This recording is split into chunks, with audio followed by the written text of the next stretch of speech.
بلکہ اس پر ایک دلچسپ بات میں بتاؤں، اس سے اندازہ ہوتا ہے تبلیغی جماعت کے بڑے بزرگوں میں سے بزرگ گزرے ہیں مولانا سعید احمد خان صاحب۔ مولانا سعید احمد خان صاحب یہ مدینہ منورہ میں ہوا کرتے تھے اور دعوت تبلیغ کے اکابر میں سے ہیں، اور یہ مولانا الیاس صاحب رحمۃ اللہ علیہ کے ساتھ لگ کر انہوں نے دعوت تبلیغ کا کام کیا،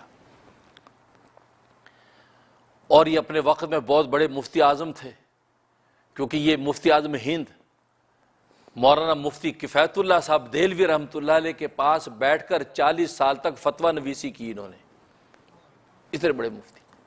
اور یہ بات اس وقت ذکر کی میرے والد نسبتی، میرے پیر و مرشد شہید اسلام حضرت مولانا محمد یوسف لدھیانوی شہید رحمۃ اللہ علیہ نے، کہ جب میں جامعہ اسلامیہ بنوری ٹاؤن کراچی پاکستان کے اندر تخصص کر رہا تھا، مفتی بن رہا تھا، اور مفتی بننے کا میرا دوسرا سال تھا، اور مولانا سعید احمد خان صاحب مولانا یوسف لدھیانوی شہید سے ملنے کے لیے آئے بنوری ٹاؤن میں، تو حضرت نے مجھے بھی بلایا اور میرا تعارف کروایا کہ میرے داماد ہیں، میرے عزیز داماد ہیں مولانا مفتی منیر احمد اخون۔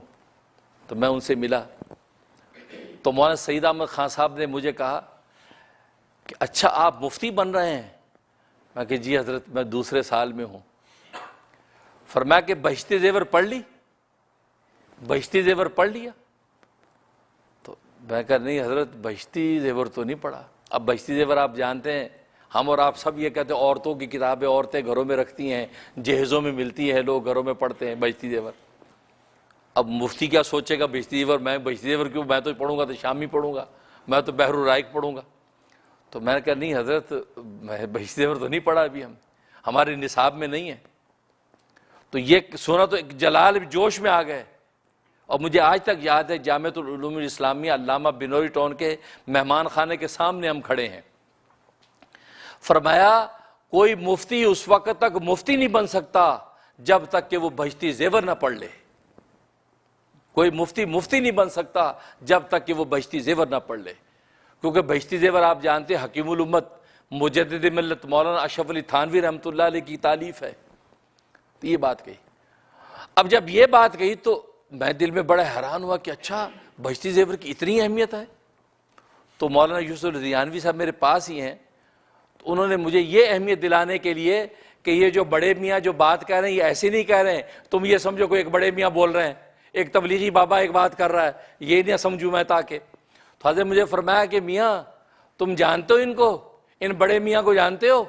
مجھے کہتے حضرت، میں کہا جی حضرت نہیں، بس ایسے میں نے گول مول سے جواب دیا۔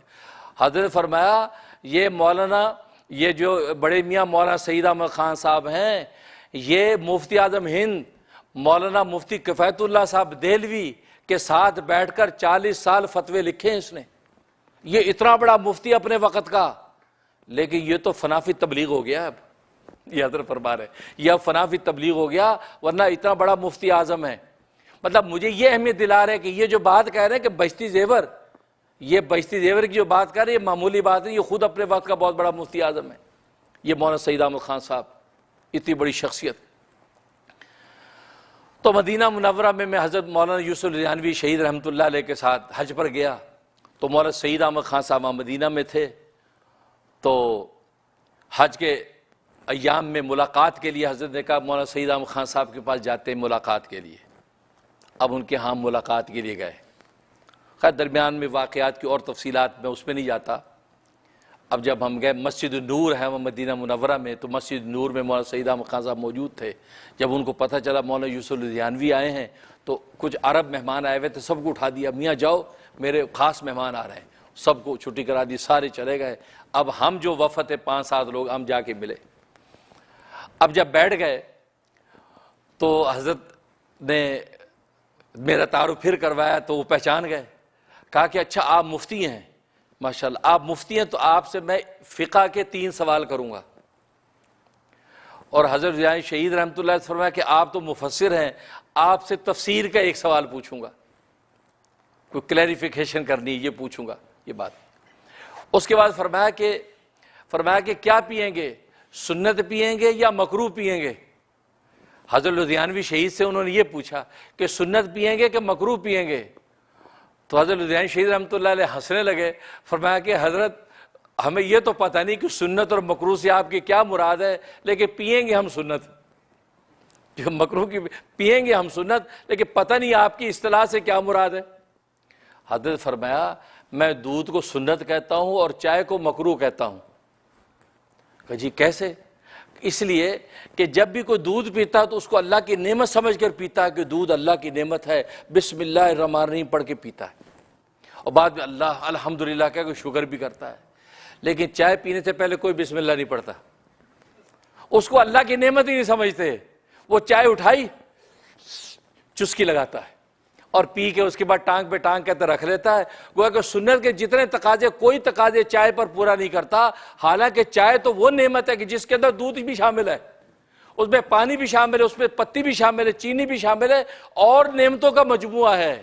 اکیلی نعمت دودھ پینے پہ تو بسم اللہ پڑھتا ہے، اس کے نعمت ہونے کا اس کو ادراک ہے کہ یہ نعمت ہے اللہ کی، لیکن چائے جس کے اندر اور بھی دیگر اللہ کی نعمتیں ہیں، اس کے نعمت ہونے کا اس کو ادراک نہیں ہے، اس پر شکر نہیں کرتا۔ تو موقع کی مناسبت سے یہ بات یاد آ گئی کہ نعمت کا نعمت ہونا بھی پتہ ہونا چاہیے کہ یہ نعمت ہے۔ تو آج ہم چائے کو گویا کہ نعمت ہی نہیں سمجھتے، اور چائے لی چسکی لگائی، کبھی نہیں کہ چائے سے پہلے بسم اللہ الرحمن الرحیم، بخیر کوئی نہیں پڑھتا چائے سے پہلے، اور بعد میں بھی الحمدللہ کوئی نہیں کہتا۔ اس کا مطلب یہ ہے کہ نعمت کا نعمت ہونا علم ہونا چاہیے۔ تو پہلا رکن یہ ہے کہ اس چیز کا کہ نعمت کا نعمت ہونا پتہ ہو، اور دوسرا اس منعم کا علم ہونا چاہیے کہ نعمت دی کس نے ہے، منعم کا علم ہونا چاہیے کہ نعمت دی کس نے، خدا نے نعمت دی ہے اور کس طریقے سے نعمت دی ہے۔ تو گویا کہ نعمت کا نعمت ہونا اور پھر اس منعم کا پتہ ہونا چاہیے، یہ پہلا رکن ہے اس کا کہ یہ علم ہونا چاہیے نعمت کے نعمت ہونے کا۔ اور فرمایا کہ اس کے دو فائدے ہیں۔ ایک فائدہ یہ ہوتا ہے کہ اس نعمت جس نے وصول کی ہے اس کو منعم کے ساتھ محبت ہو جاتی ہے۔ جب نعمت کا نعمت ہونا پتہ چلتا ہے اور نعمت دینے والے کا پتہ چلتا ہے تو نعمت دینے والے سے اس کو محبت ہو جاتی ہے کہ یار دیکھو اس نے مجھے نعمت دی ہے۔ لیکن اگر کسی نے آپ کو نعمت دے دی اور آپ کو پتہ ہی نہیں کہ کوئی نعمت کی چیز ہے، مطلب کسی نے آپ کو جو ہے کوئی جوہر پکڑا دیا اور جس کو آپ نے پتھر سمجھا، تو کہا کہ یار کیوں دیتا بھئی یہ کی کس کام تھا، اور کہتے پاگلا جا پوچھ کسی جوہری تو یہ ہے کی ہے، اور جوہری سے قیمت لگا، یہ تو قیمتی جوہر ہے بھائی، یہ پتھر نہیں ہے، بڑا قیمتی جوہر ہے۔ اب جب پتہ چلتا تو اس کے دل میں اس کی قدر آتی، یار کتنا اچھا آدمی ہے، مجھے کتنی قیمتی چیز دی ہے۔ تو اس لیے نعمت کا نعمت ہونا اور منعم کا پتہ ہوتا ہے تو اس منعم سے محبت ہو جاتی ہے۔ اور دوسرا فائدہ یہ ہوتا ہے کہ اس منعم کے حکم کی تعمیل میں شوق سے آگے بڑھتا ہے، کہ اگر منعم کل کو ایک تقاضا کرتا ہے کہ یار یہ میرا کام کر دو، تو یہ سوچتا ہے کہ یار دیکھو اس سے مجھے نعمت دی تھی اور اتنی اچھی نعمت دی تھی، اور آج اگر یہ مجھے ایک بات کہہ رہا تو میں اس کا دل نہ توڑوں، اس کی بات پوری کر دوں۔ تو دیکھو یہ تو فرمایا کہ علم جب ہوتا ہے نعمت کے نعمت ہونے کا اور منعم حقیقی کا پتہ چل جاتا ہے تو دو فائدے ہوتے ہیں۔ ایک فائدہ یہ ہوتا ہے کہ انسان کو منعم سے محبت ہو جاتی ہے، اور دوسرا یہ کہ منعم کے حکم پر عمل کرنا آسان ہو جاتا ہے۔ یہ پہلا رکن۔